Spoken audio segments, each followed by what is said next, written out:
What if the exercise your body needs most after 60 isn't the one everyone keeps telling you to do? For years, walking has been treated as the gold standard of healthy aging, the safe choice, the default recommendation from doctors, trainers, and well-meaning family members alike. And it deserves its reputation. But there's a question almost nobody asks, and it's the question this video is built around. If walking is so protective, why do so many people who walk every single day still struggle to rise from a low couch, still grab the stair railing a little tighter than they used to, still feel their knees hesitate before a single flight of stairs?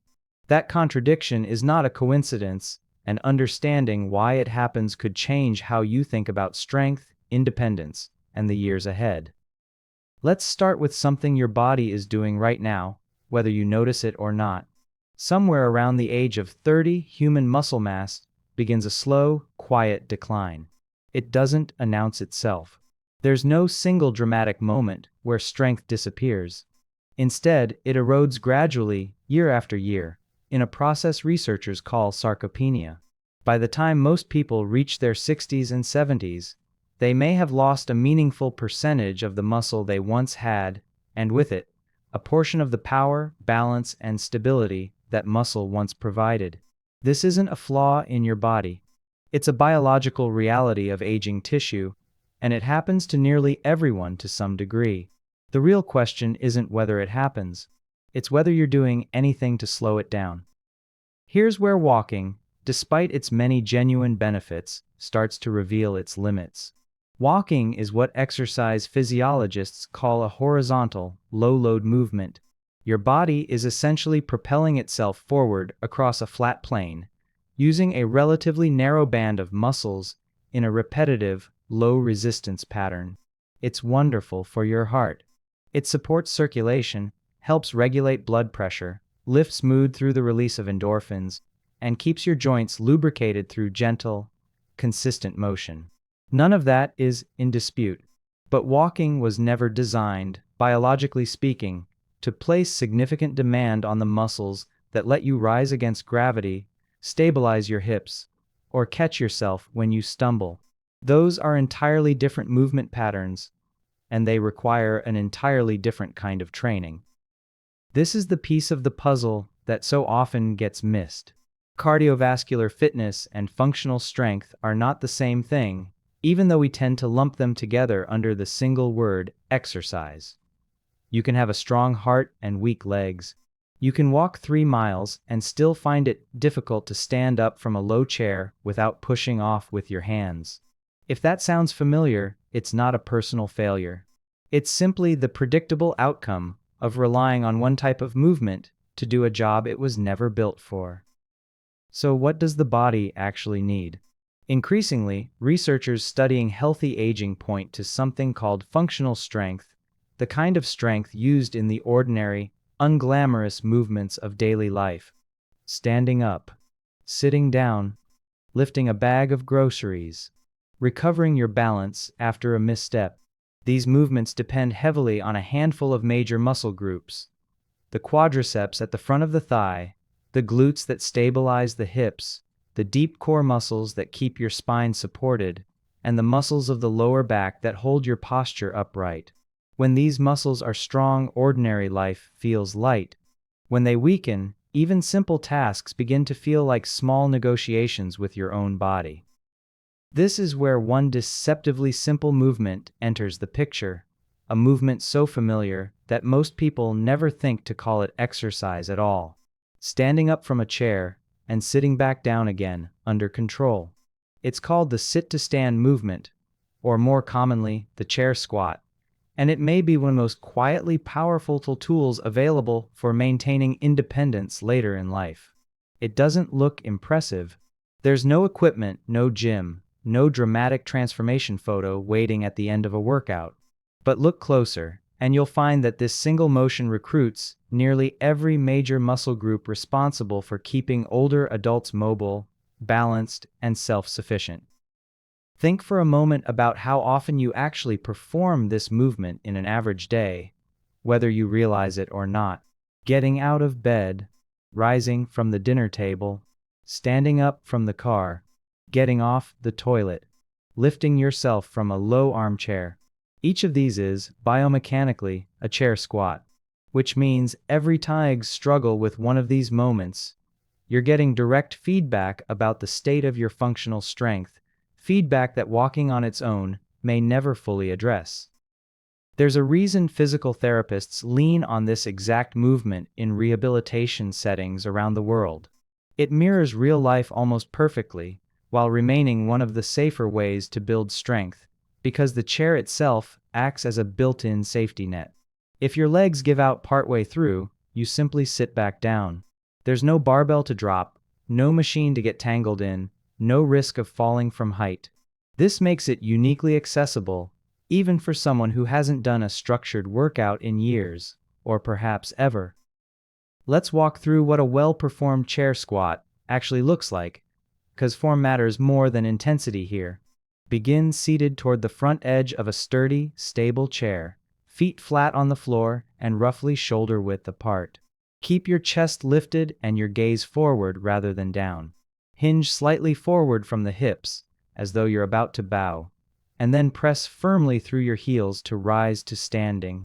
Pause for a breath at the top. Then lower yourself back down slowly and with control, rather than dropping into the seat, until you're lightly touching the chair again. If your legs aren't ready to do this unassisted, resting your hands on the armrests or lightly pushing off your thighs is a completely reasonable starting point.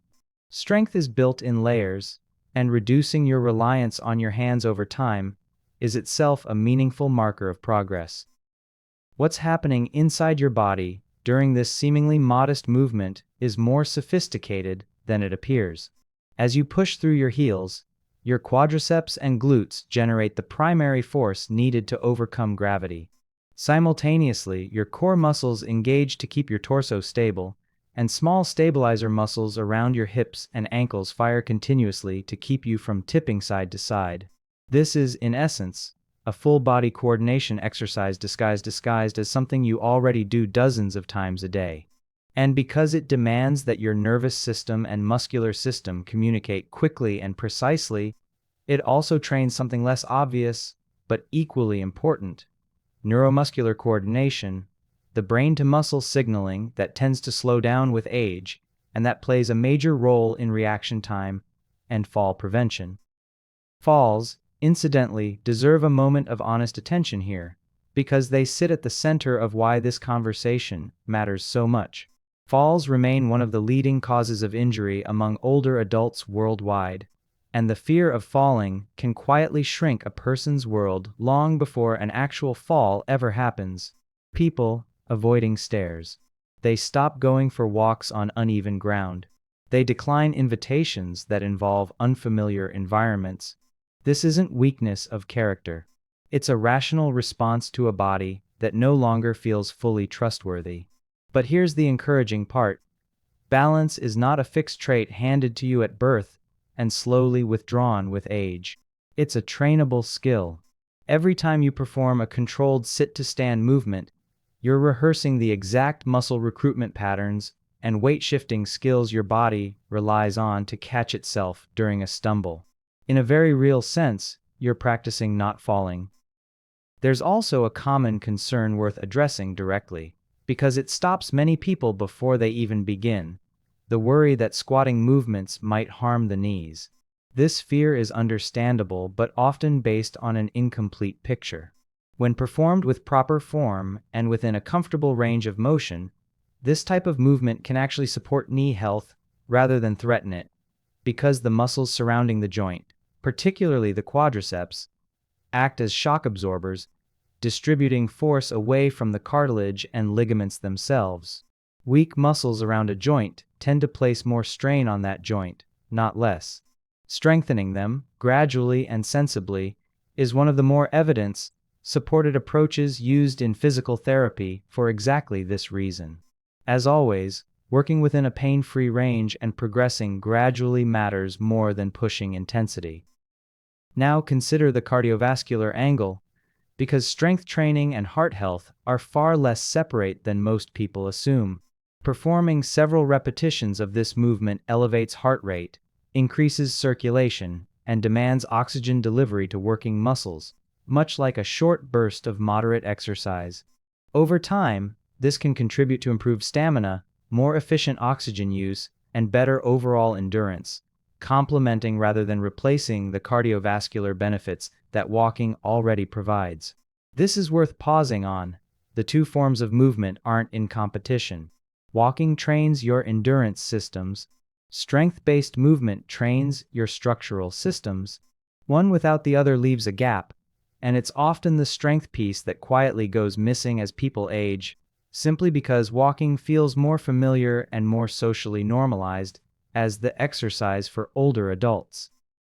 There's a psychological dimension to all of this that rarely gets discussed but deserves real attention.